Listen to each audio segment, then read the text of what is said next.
listening to Unmuted with Papamutes. How big an influence is Richard Dreyfuss in your career? Huge, just huge. I met him in New York. He was doing a play, and I stayed afterward. I did this at about 75 plays where I would stay after and speak to the actors. We exchanged information. And about a year after I got to LA, we connected, and he had given me the name of what became my first acting studio in LA, a teacher.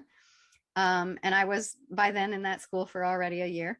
And he had given me recommendations. And so when he saw that I had followed up on them and taken his advice, he saw that I was a worthy investment, and he made many more investments in me. And that was in 1992. So we are now 30 years into this friendship, and he has since written the foreword for my book. Mm-hmm. I directed him in a short film that I wrote and produced and directed. Even when I was doing Katrina relief work, he donated money for our truck, but more importantly, he came and spoke with the young people about activism and social responsibility and things like that in the midst of us figuring out the Katrina situation. But yeah, he and I have partnered on many things and been very helpful to each other. And he gave me so much of what was my early wisdom about how to handle this industry and acting in general as a craft. Now, you were born in DC, grew up in Maryland, not far from where I am right now. How big an influence were your parents on your career, if any? I would have to say none. Other than my father and mother are both very creative Renaissance people in their nature. They don't always get to express that or do anything with it, but in their nature, they are always that way. And my mother chose to have a career where she didn't get a weekly check. My grandfather, her father, also chose a career where he did not get a weekly check. And so I think that in some ways prepared me for the idea of not getting a weekly check. Boom, perfect for acting, yeah. Right? Yeah. And I actually have an uncle who's more in the, look, I'm entertainment field is nobody else in my family's in that, but my uncle is a fashion designer. He's retired now, but he, that's a career that not only do you not have the weekly paycheck, but it's that thing of you putting yourself out there and they're buying your ideas or they're not. And so it's a reflection of you when it doesn't go well. And, that whole thing, the ego ride that goes with rejection and failure for daily diet of feedback, that was modeled for me by my uncle. Okay. Now, your book, No Small Parts, for people listening, it's KNOW, No Small Parts, an actor's guide to turning minutes into moments and moments into a career. I read it. Oh, thank you. It's excellent. It's excellent. Turning minutes into moments and moments into a career, what do you mean by that for people that are, up and coming actors? Well, where I really learned that was actually my very first acting gig.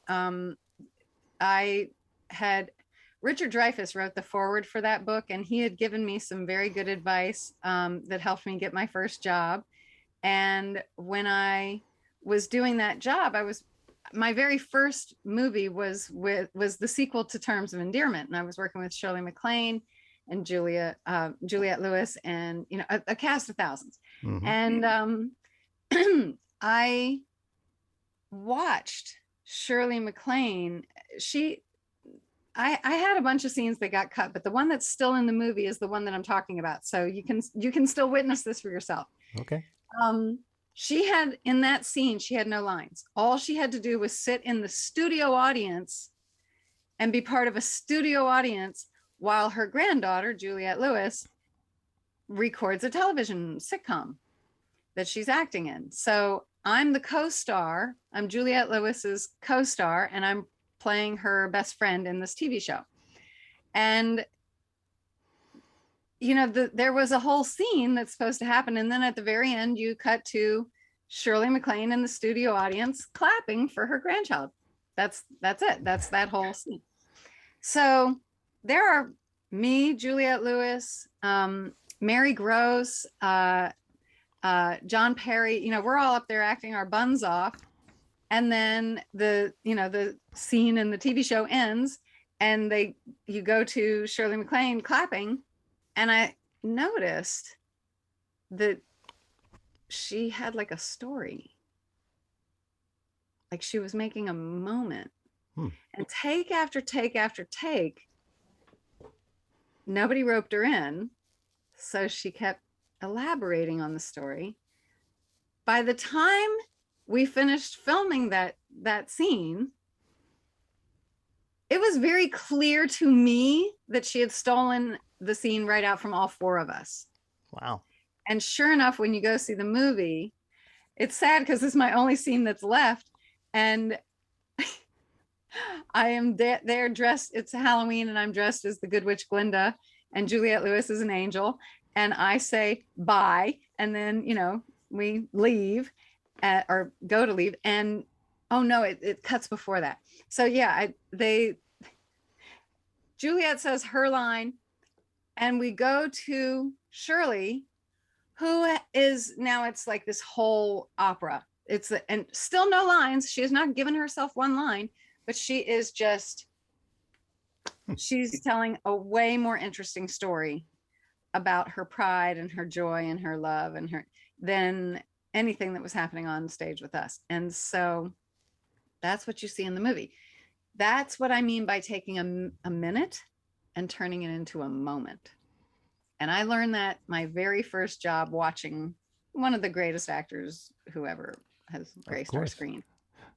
Great story. Now, just for a reality check for young actors, how many times approximately have you auditioned and did not get the part? Are we talking hundreds, thousands? I mean, well, so the answer is almost all of them.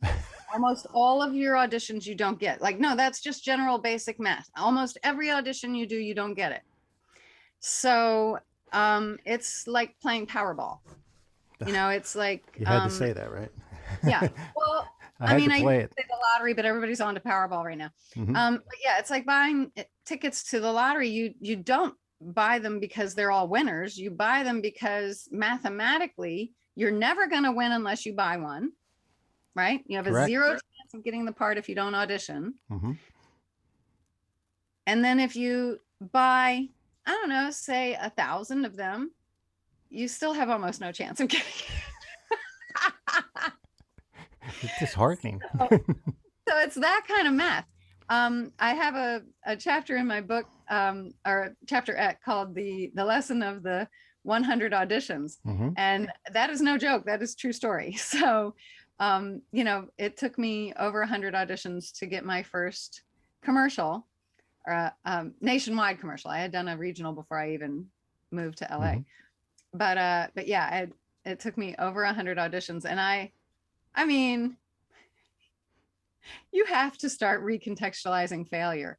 You have to start rethinking, strategy. You have to start thinking, how is my ego going to survive a career of this? How am I going to stay energized when this is the norm? Makes sense. And I work all the time. My friends would love to have as little rejection as I have. Now, this question actually is down the list, but I'm going to bring it up now. In the book, you talk about, I think the statement is 1% of actors are doing it or making a living. Less than 1% of the actors. That's so hard to believe. Making a living. Less than 1% in the union. In the union, okay, but still. Less than 1% in the union. So that really is like, we're talking, we're getting down to teeny tiny numbers. So you mean actors that are not doing anything on the side? That's all they do is act. Does that include? People who are able to pay to get our health insurance, and people who are able to pay their bills, and people for whom this is their living. Now, does that include when people think of actors and actresses, in film, are we talking about the people on Broadway also? Like that are No, acting on stage? they have a different union than we do. Okay. Yeah. So I don't have any information on Broadway Okay. because it's a different union. Okay. My union covers film and television. Okay.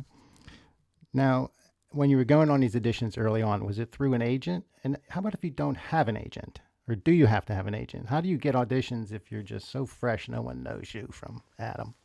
Well, as you know from reading my book, I spent most of my career without an agent in LA. Mhm. It wasn't until I moved to New Orleans that I was like, oh, I guess in a secondary market, you really do need at least one agent, maybe more. But yeah, in LA, I often didn't have an agent because the nature of the beast was that it just, I realized at some point that people kept using agents as a conversation point for why they weren't working, Mm, but it wasn't, I don't know. I didn't want to empower the agent with why I am or am not working. got it. Yeah, they get 10% of the money because they only do 10% of the work. So where's my 90%? I got to be doing the 90%.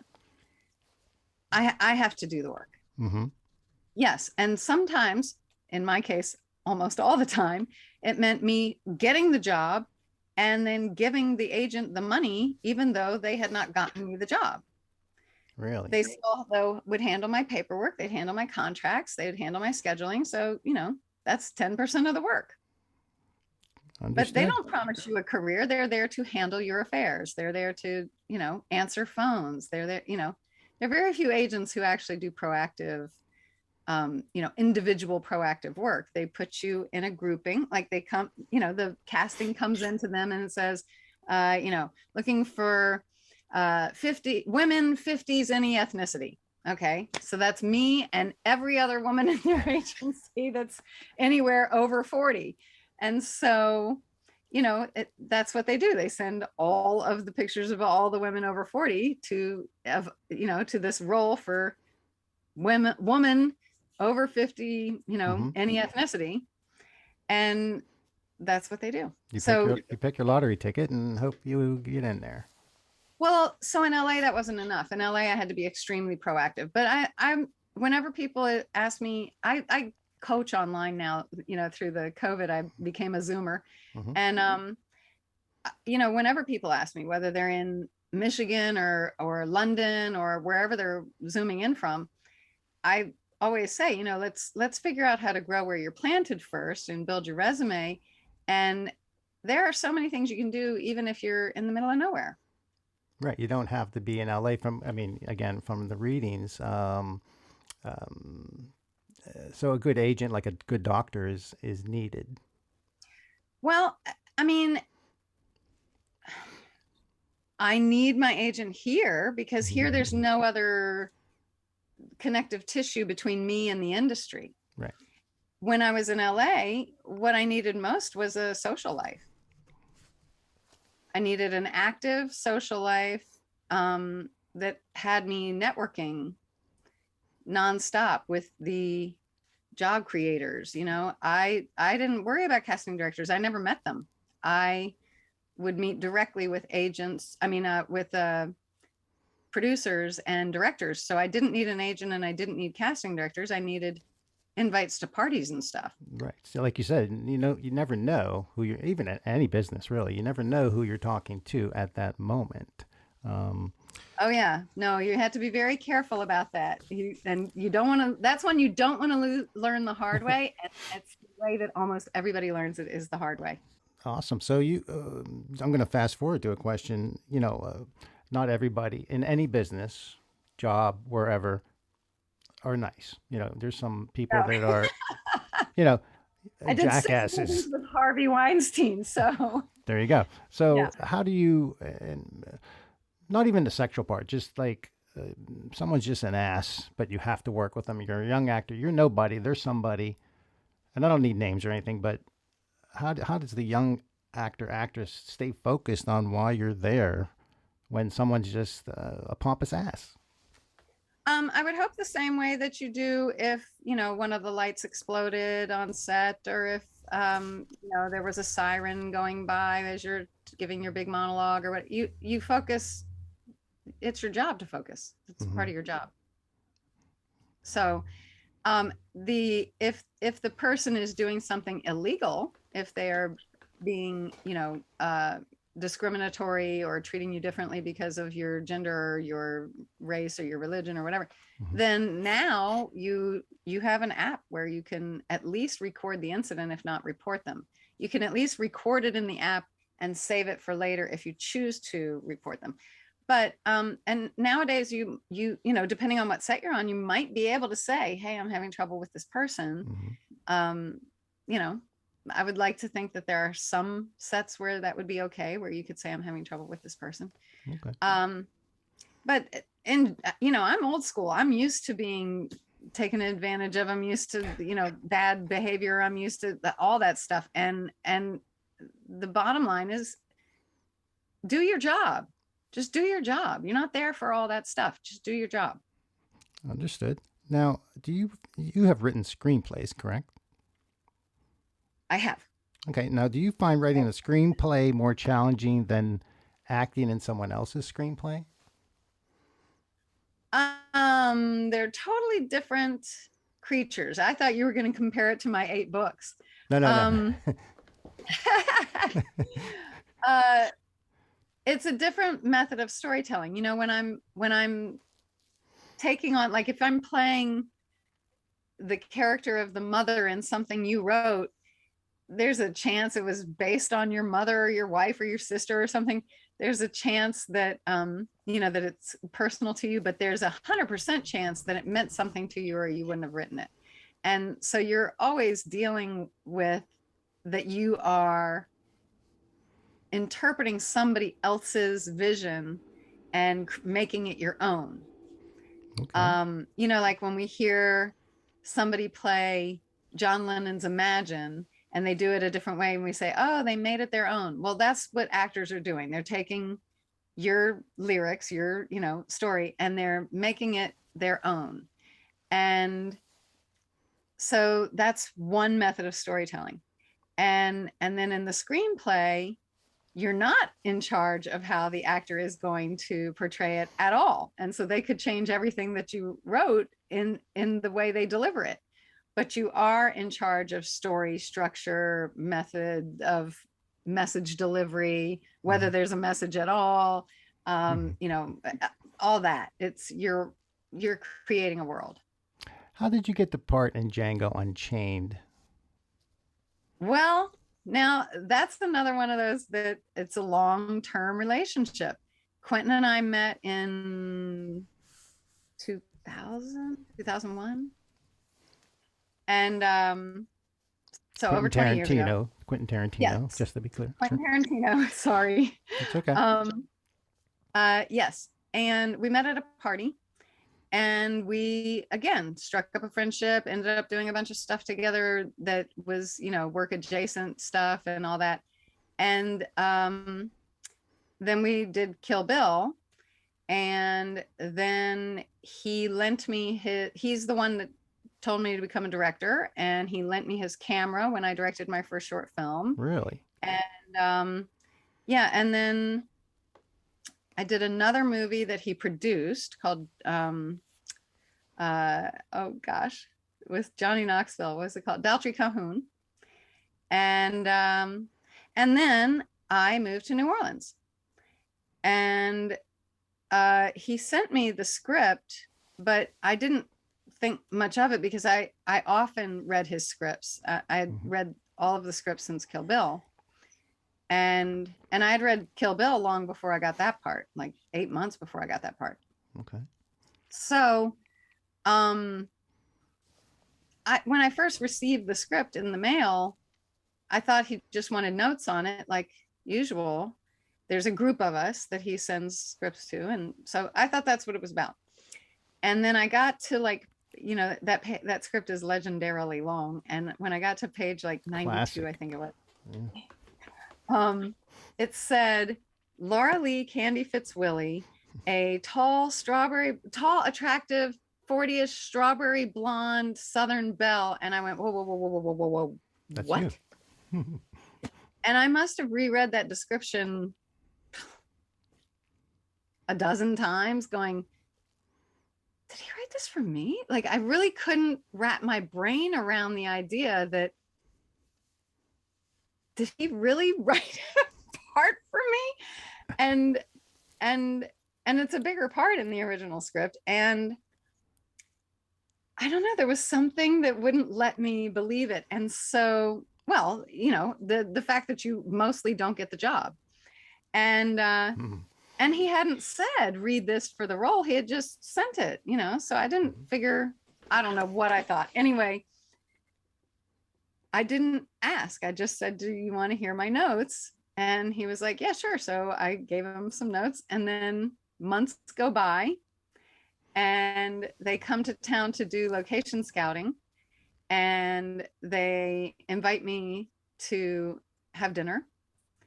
And so I arrive for dinner, and I'm there early because I'm here local, and they're coming from way out in Plantation Alley. They had been driving all in a van together. So they're all together. There's like I don't know, 10 people or something. And I'm just sitting by myself at a big table going, wow, there's going to be a lot of people in this van coming, you know? And, or maybe it was 7. I don't know. It was just a lot. Okay. And then they all come in. And as they're coming in, I'm like, wait a minute. That guy directed me in Enemy of the, wait a minute. That guy. What? Oh, I know that. Oh, no, I worked with her on Kill Bill. I knew all but one of the people. Oh, good. And not all through Quentin. Some, like Reggie Hudlin and I met at a concert. And I didn't even know he knew Quentin. There you go. So, networking. Yeah. Yeah. So as they're coming in, and I'm seeing that it's Jim Scotchable, who was one of the producers on Enemy of the State, and who had done the second unit directing on the day that that we worked with the second unit. You know, I'm seeing Stacey Scher, who had worked with on Kill Bill. You know, as they're coming in, I'm just like, okay, did I miss a memo? Like, did he forget to give me this role already? Because this is clearly, I'm going to be approved. Like, who's going to argue? And it's a classic character's name. Well, yes, my name is Laura Cayouette. The character's name is Laura Lee Candy Fitzwilliam. I mean, come on. Laura Lee Candy and Laura Cayouette are pretty much the same name. And she's a tall, 40-ish strawberry blonde. Like, that's random. There are fewer strawberry blondes than there are actors who can make a living at. So, so yeah. And so I still didn't ask and still didn't know. And then more time goes by. And finally he calls and says, we're coming back to town and I'd like to meet with you about the role. And that's the first time that he mentioned the role to me at all. Wow. So that was like 8 months after I got the script, something like that I had no idea whether or not I would be involved. Now, how long were you on the set for Django Unchained? Weeks, about months? 5 months. 5 months? Yeah. Wow. Okay. That's the longest I've ever been on a project. And it was in New Orleans? Yeah. Awesome. Yeah. Oh, but the answer of who he had to get, he had never made a movie with a studio before. And the studio, that was the holdup. The studio wanted, I mean, Lady Gaga was one that you hear a lot, but there's a long list of names of people that they wanted instead of who? Laura who? So. Studios. Is there a movie with a female lead that you wish you would have had? Not one that you talk about in your book where you didn't get the part, but a movie you look back on and say, oh, that's a great part. Would love to have had that part. Any particular movie that sticks out? Okay. It's the easiest thing to answer in the whole wide world. What is it? And Quentin already knows this one. It's why I got to be Laura Lee. Scarlett O'Hara from Gone with the Wind. There you go. It's the greatest role ever written for a woman ever in the history of cinema. So of course I want it. I'm sure I couldn't do any, I have no ego about that I would do better. It is God's blessings on the public that I am not the one that got it, because Vivian Lee so stuck a fork in that role. There's nothing left to be done.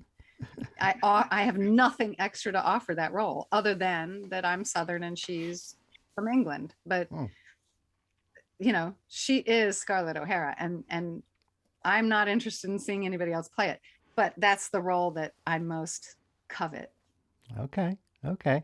I'm just curious about actors, and you know, they see you're not looking for your TV show or movie. You're somewhere and it's on. Do you reminisce and say, you know, airport, wherever, you know, a bar or whatever, and do you reminisce and say, oh, not about the scene because you know what the scene is, but I remember that day. That was the day I was sick, or that was the day, I don't know, the lights went out. Sure. Yeah, kind All of like that. watching home movies. Oh yeah, that was the time I needed to go to the bathroom and they wouldn't let me. Like I remember minutia of. Now there's chunks of it that you just, you know, like it's like childbirth where your brain washes half of it away as soon as it's over, just to get rid of the pain and move on with the rest of your life, you know. But yeah, other than that sort of like whoosh of like getting rid of a lot of details just to make your life manageable. Yeah, there's all sorts of things that I'll remember that are, you know, about the experience. Right. Right. Cool. Now, you talk about, again, in your book, No Small Parts, of various jobs you had to have while you were looking for work. Is there a profession that you would like to have tried if you didn't get into entertainment business? Is there anything that would grab you? Well, I do the thing that I had intended to do, which is that I'm an author, and I had intended to be a professor, and I am an adjunct professor at times. So I wanted to be a teacher and an author, and I am. But anything way off the grid? It's, you know. Yeah, I wanted to be an astronaut and a race car driver. Okay. Racing to space. So, well, I mean, it's they go hand in hand. You know, people who like fast cars and astronauts tend to line up. You know, they also tend to fly jets at some point in between the two. So it goes Corvette, F-14 or F-18 or whatever, and then rocket. You know, so yeah, I guess I wanted to be Top Gun. Would you go into space if you could afford it? You know how they're shooting people into space now? Not even a question. I would absolutely have. I don't know how important it is to me now, but I would have loved to have done that before. I actually had a friend who was one of those people who he actually was the first person to privately fund a spacecraft. He's not with us anymore, but yeah, so had he stuck around, I suppose I could have gone to space at some point, and I would have done it if it had been with him or with, you know, through him or whatever. Now, who are and what are the Pussyfooters about? I'm so glad you asked. Yes. Tell us. So the Pussyfooters is a dance troupe that I'm a part of, that we dance in the Mardi Gras parades and a variety of other parades. We just did the Crew of Boo Halloween parade, and now we're gearing up for the holiday parade, you know, for Christmas, Hanukkah, Kwanzaa, etc. And so we are over 100 women over the age of 30 who, you know, we are teachers and nurses and doctors and attorneys and moms and sisters and friends and whatever, who do about 50 nonprofit events a year. And I don't even know how many parades we participate in. And all in New Orleans? All the parades are in New Orleans? In New Orleans, pretty much. Okay. Yeah, I mean, we have and would travel, you know, like if Ellen had wanted us on her show, we would have done that. Or, you know, if Macy's Thanksgiving Day parade calls, I'm sure we'd be happy to oblige. But yeah, we dance for those who can't. So we represent for domestic violence survivors. Okay. And we have a ball every year, a Mardi Gras ball, that is called the Blush Ball. And the Blush Ball is a fun event. You know, it's for us, it's like putting together a wedding. I mean, it's a big darn deal to throw this thing together. But in one day, we raise tens of thousands of dollars for a local domestic abuse nonprofit. And so last year we raised $50,000. Impressive. And that was our highest in one year. So well, it's actually in one day. It's just that it takes months to ramp up to that one day. So yeah, it's a wonderful group. We wear head to toe pink wigs, pink corsets, very burlesque looking. We wear white combat boots for our marching. And we call ourselves the Pink Army sometimes. But yeah, it's a really, really great group of women. And I didn't own any pink, and now I have so much pink. I have like 5 pink wigs. That's just the start. But I mean, I have so much pink because we have dance practice. We have all these events that, you know, you don't always have to wear your whole uniform. Sometimes you can wear a t-shirt or what. I have so, and then I just now have an affinity for pink. Now I'm like, oh, but that's so cute. It's pink. So now I have this whole, it has made me fall in love with being a woman. Now, is there a website or something? People Yes, you can go to pussyfooters.org. There you go. Yeah, and our Blush Ball is coming up in January. So if anybody is coming to New Orleans for Carnival, we are a very fun event. And we always have a brass band in the giant ballroom, and then we have a DJ in the smaller dance room. So we have 2 different types of music in 2 different dance rooms happening at once. And then in between them, like a barbell, is the silent auction area. So it's a lot of fun. It's a lot of fun. And we encourage people to wear pink and, you know, costume up if you want. Okay. Awesome. So let's go off the beaten path a little bit. If you want to humor me, I have a segment, 2 couple segments. One is called Dead or Alive. Now you're in the entertainment business, obviously, in film. So this will be way more embarrassing if I get them wrong. That is true. I didn't look at it that way. I thought you would clean sweep it, but yeah, it's true. It's very simple. I give you a celebrity, actor, actress. You tell me within a reasonable time frame if they're dead or alive. Okay.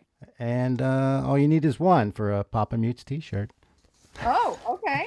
I didn't realize there were stakes here. Oh yeah, that's very nice. I mean, it's invaluable. I mean, Jesus. Okay. All right, so here we go. Dead or alive. Peter O'Toole, actor. Famous for Lawrence of Arabia. I know exactly who he is. I can see those blue eyes, but I'm just trying to think. I mean, I would assume that he's dead, but I don't have any reason to know. Gotta give me an answer. Say he's alive. I'm gonna say he's alive because I don't remember him dying. He's dead. Oh, that's a shame. 2013. That's okay. Okay. Dick Van Dyke, actor. Very much alive. I did a show with him. Yes, very much alive. He's 96. And he used to roller skate on set in between takes. Ah, no, which show? Which show was Diagnosis Murder, which was about, yeah. So like he would have been in his 70s and he was roller skating all over the set. Awesome. Yeah. Mel Brooks, actor. Now, Mel Brooks just died, didn't he? Like recently? No, wait. Now wait. Mel Brooks. The 2,000-year-old man, the Young Frankenstein. Currently, wait, because there's a project he's currently doing, I believe, with another comic who's young. Hopefully he's not dead doing it, but yeah, no, I think I have that right. He's doing a project with a young comic right this minute. So you're saying he's alive? I'm saying he's alive. That is correct. Yay. Well, and he has a project coming out. There you go.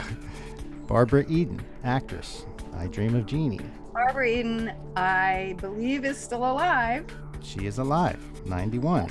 Because we invited her to be a Pussyfooter, an honorary Pussyfooter, because she wore all pink. Yeah, I Dream of Jeannie. I dreamt of Jeannie, trust me. I was at the right age. Yeah. Nancy Sinatra, singer, actress. Frank's daughter. Yeah, and her boots were made for walking, but yes. I'm guessing she's passed on. And from what I have researched, she has a song in Kill Bill 2.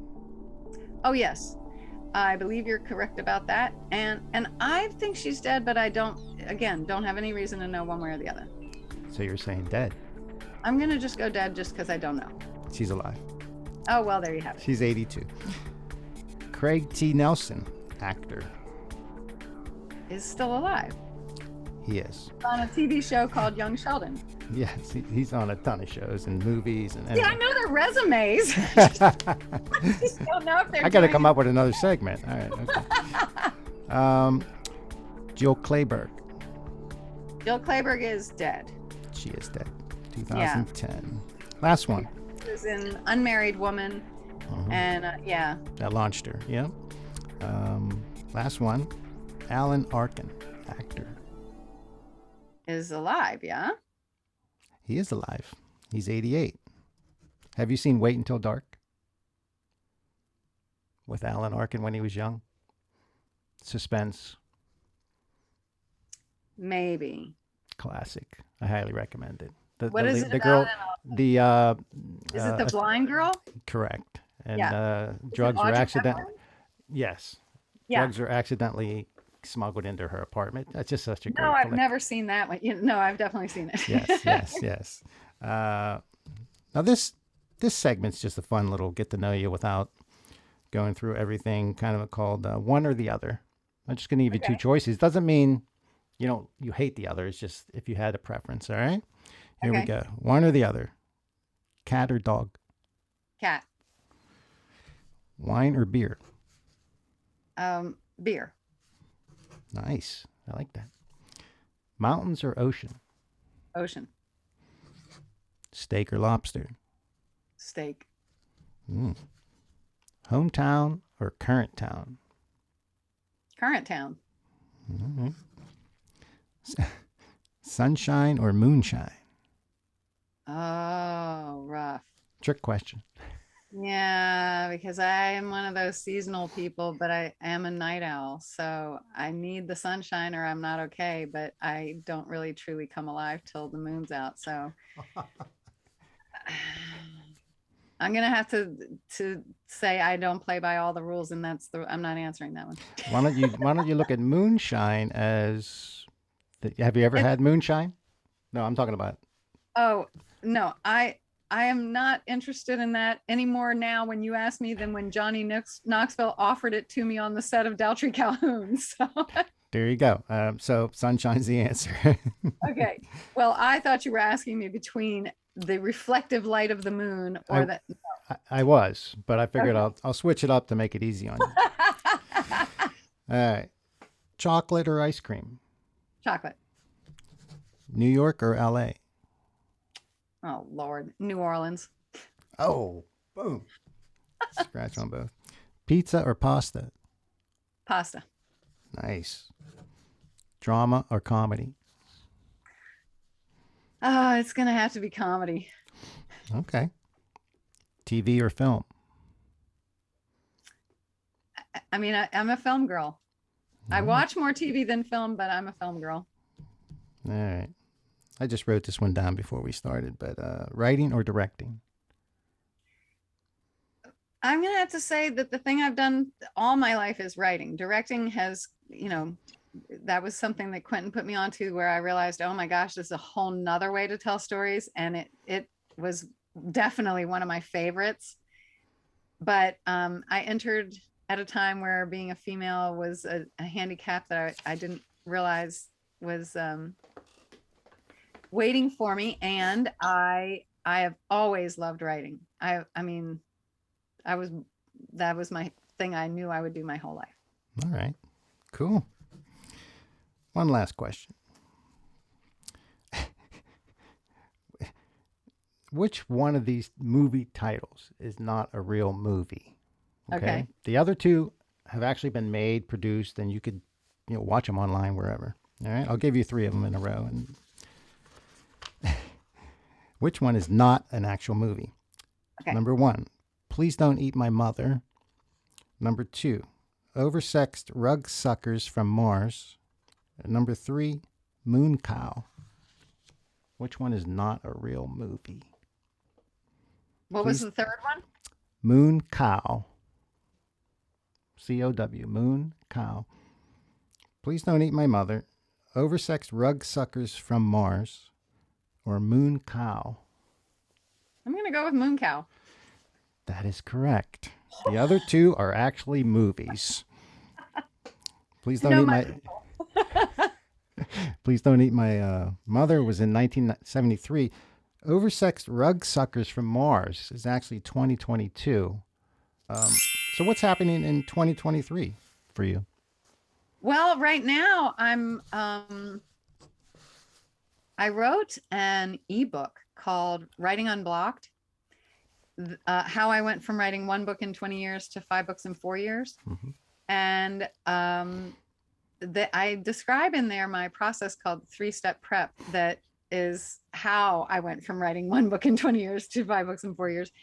And I have taken that process and I'm applying it to a screenplay that I wrote in 2005 that I'm now turning into a 2-book series. And, and it's 17 years later when I'm doing that. And so it is an opportunity for me to truly, truly prove to myself that my 3-step prep is really, I've never been religious about, oh, I can save you. I can save. When Praise the Lord. I feel like I could save you 20 years of writing crap. I can save you because I am heading into this. I did 8 months of research when I wrote this in 2005. I did 8 months of research before I wrote one word. So when I pulled open the box from 2005, there's a stack this tall, of notebooks, of notes. Then there's another stack, the same height, of books that are all highlighted and dog-eared and I mean like every page is highlighted. And then there's another stack like that tall of index cards and note cards and whatever with notes all over them. And I looked at the box and thought, but I wanted to feel, I don't want to write the book until I feel as pregnant with the idea as I did, when I was fully immersed in that 8 months of 8 months of research. I accidentally taught myself how to read hieroglyphs because I was so deep into this story. Wow. And so I was like, how do I get back to that from this? I mean, I'm looking at the box going, I don't even know where to, I don't even know what to open. And so I thought, actually, Laura, you know exactly what to do. Do your 3-step prep. So I started working on it in the way that I know works and is repeatable and is easy and fun and inspiring instead of torturing myself and hating it and then getting frustrated and walking away. And I am only like 2 or 3 weeks into this process and I am so on fire. I'm so excited. I've already figured out it's a 2-book series. I already know I have all the chapters laid out. I am on it. It is happening. Cool. So I am writing this 2-book series, The Source. And that's one thing I'm working on right now. I'm also directing and obviously if you're interested in learning the 3-step prep, I highly recommend that you check out Writing Unblocked.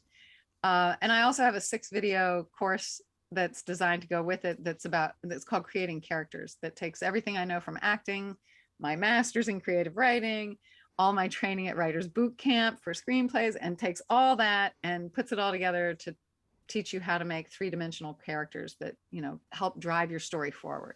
Now, where can people find those books? Those you can find on my website at lauracayouette.com. There's direct links from there. Those are the only 2 products I have that are not available on Amazon. Everything else I have, you can just, get it on Amazon. But those 2 writing tools are only available through an off-site place. And the good news about that is that I can offer discounts, and I'm happy to offer your audience 20% off coupons. So I'm also working on, I'm directing my first documentary. Oh, nice.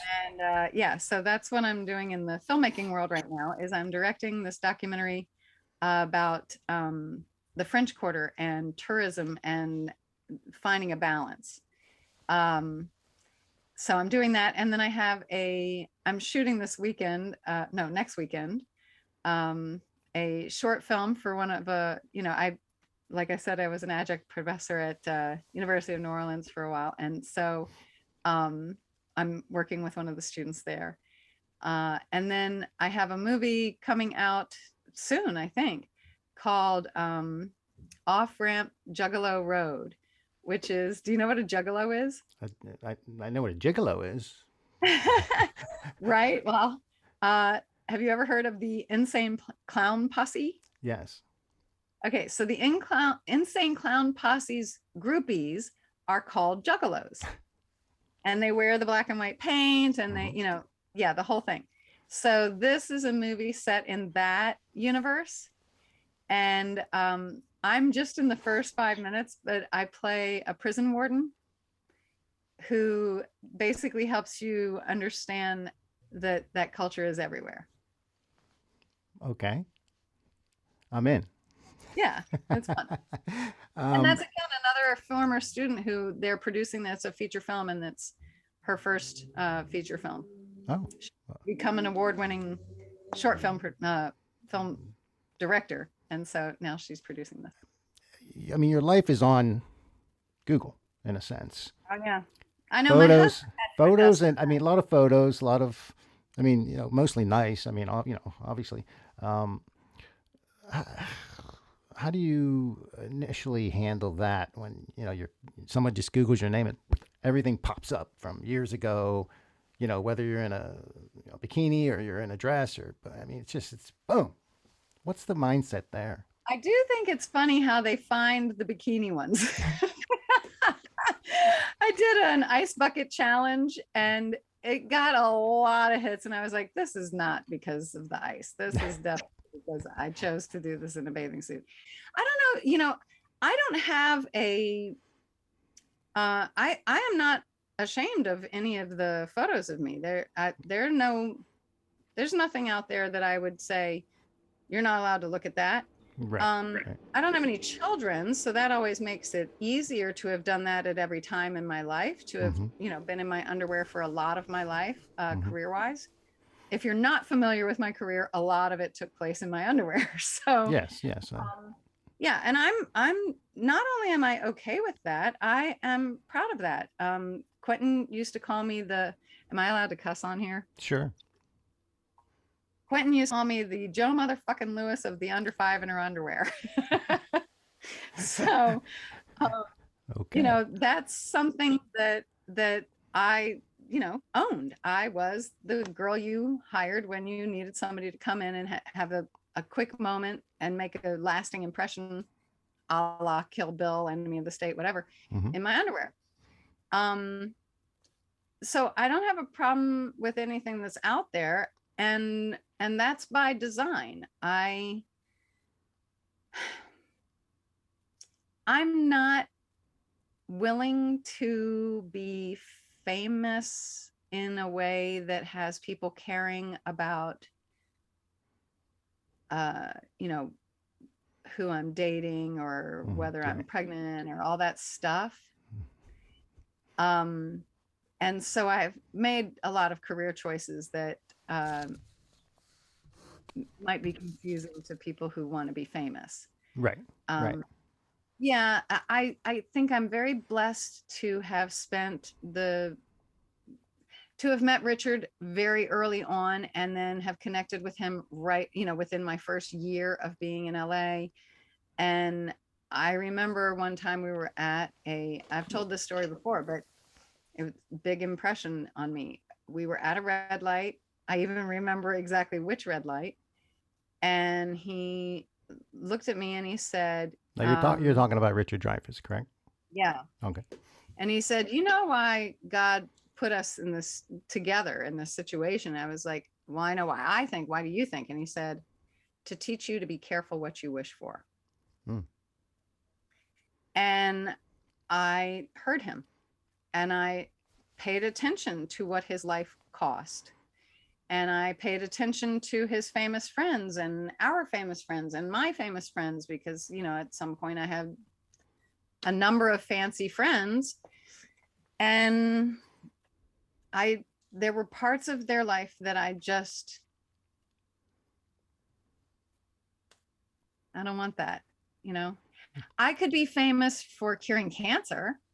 That would be okay. Yeah. You know, I don't mind the world knowing who I am. I don't mind my face being, you know, like if I forget my ID, I can just say, Google me, you know, like I don't mind that. I don't mind that I get the privileges that come with being known by some people, and some people thinking you're fancy and wanting you around for, you know, to be a celebrity judge or to, you know, whatever. Right. But I really need for my life to belong to me. And I chose a city, a lifestyle, and a husband that don't like all that stuff. You did it the right way. Well, I'm just saying, you know, considering this is where I want to be and this is how I want to live, I'm really glad that I didn't get myself all famous up, because it's, you know, this is where I want to be and this is how I want to be. And I feel blessed that I can just be here and be known as Laura, the author, Laura the blogger, Laura the Pussyfooter dancer, Laura, you know, and some people know that I'm also that girl that's on the TV and movie, but not everybody knows. You know what I did? And I did it both times. When I moved to LA, when I moved here, when I moved to New York, I just found the cheapest place in the best neighborhood. Makes sense. And you were by yourself. You didn't have roommates or anything. In New York, I had a roommate in New York, because in New York, I was there only half the week. And so that it made sense to have a roommate. And I also lived in a dorm environment at some point, in a building that was owned with no roommate. I lived in a building that was owned by the Volunteers of America. And so my rent was extremely low. You know, I was a student, and the rent was extremely low. And it was a shared bathroom, shared cafeteria for meals, but my rent included 2 meals a day. And they even cleaned my room for me. They would, you know, mop the floors and change my sheets once a week. And this was New York you're talking about? Yeah. Okay. So, I mean, it was like a dormitory. It wasn't very private. It wasn't very, you know, I didn't have, back then we didn't have phones. So back then we had, God, what are we going to do? We don't have phones. Oh my God. We had 1 phone per floor for the entire floor. The good old days. So, yeah. But, you know, that's my plan has always been, you know, it's the same thing I did when I moved to LA. I found a room in somebody's very nice house in the hills, and it was $400 a month. And I stayed there until I could figure out, you know, like you just find, just find the cheapest spot in the nicest neighborhood. And then you can figure out where you know, what's my neighborhood, which is the neighborhood that has my vibe, what's close to all the stuff I go to. What can I, you know, what makes it so I have to commute less, or what's easier to park at, or, you know, all that stuff. You can figure all that out once you live there. Good advice. Yeah. Good advice. Yeah, and I signed 6-month rents on when I first moved to a place. Now, when I first moved to New Orleans, I signed a 6-month rental and stayed there for 10 years. But yeah, I sign a 6-month just in case. It's horrible. But you can find out nowadays, how could you not move on the internet? You can go on Google Earth and zoom down into. You can see the building, literally. Yeah. When I moved here, I went and zoomed and like virtually walked all the neighborhoods that I was checking out. I could see where their watermarks were for Katrina, so I could tell who got flooded and who didn't. Wow. I could see who had issues with trash collection, who had issues with crime and all that, because you could see it on the streets. So, you know, I just, nowadays, it makes no sense not to jump and try something, as far as like, but I've never been there before. Right. There are lots of reasons to not leave your environment. There's lots of reasons not to go somewhere new, but because I've never been there before is not one of them. Right. Good advice for young actors, filmmakers, etc. It's excellent advice. All right. We have a good evening. All right. Thank you so much. Thank you. All right. Be well. Have a good night.